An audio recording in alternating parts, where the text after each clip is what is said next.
अस्सलाम वालेकुम नाजरीन, आप देख रहे हैं सूबाई रंग न्यूज़ और इंटरटेनमेंट चैनल और मैं हूं मोमना शहबाज। सबसे पहले नजर डालते हैं आज की आम खबरों पर।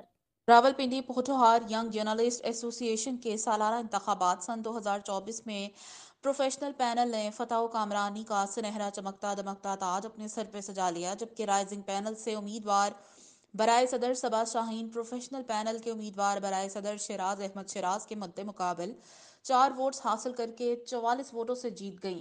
सैयदा रोमाना शाह बुखारी नकवी प्रोफेशनल पैनल से उम्मीदवार बराए नायब सदर, राइजिंग पैनल के उम्मीदवार बराए नायब सदर अब्दुल रजाक से कुल 58 वोटों से जीत गई। राजा रफाकत हुसैन बेहतरीन कारकर्दगी का मुजाहरा करते हुए दूसरी मरतबा फिर जनरल सेक्रेटरी 53 वोट्स हासिल करके बासानी मुंतखब हुए।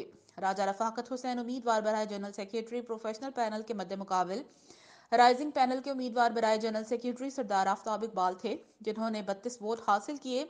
प्रोफेशनल पैनल के ही उम्मीदवार बराए सेक्रेटरी खजाना यासिर फारूक उस्मान ने 53 वोट्स हासिल किए, जबकि राइजिंग पैनल के सेक्रेटरी खजाना ने फराज भट्ट ने 29 वोट्स हासिल किए।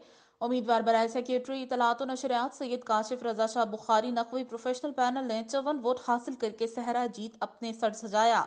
उमर फारूक सेक्रेटरी इतलात और नशरियात राइजिंग पैनल को 31 वोट्स मिले। वोटिंग का सिलसिला 10 बजे शुरू हुआ, जो कि 3 बजे तक बगैर किसी वक्फे के जारी रहा।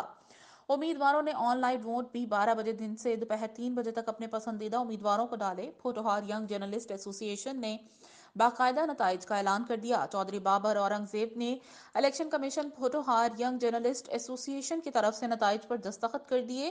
चीफ इलेक्शन कमीशन साहिबान में समीउल्लाह मलिक, एडवोकेट मालिक शर्जील लियाकत, एडवोकेट मालिक कैसर अवान और सीनियर सहाफ़ी शामिल थे।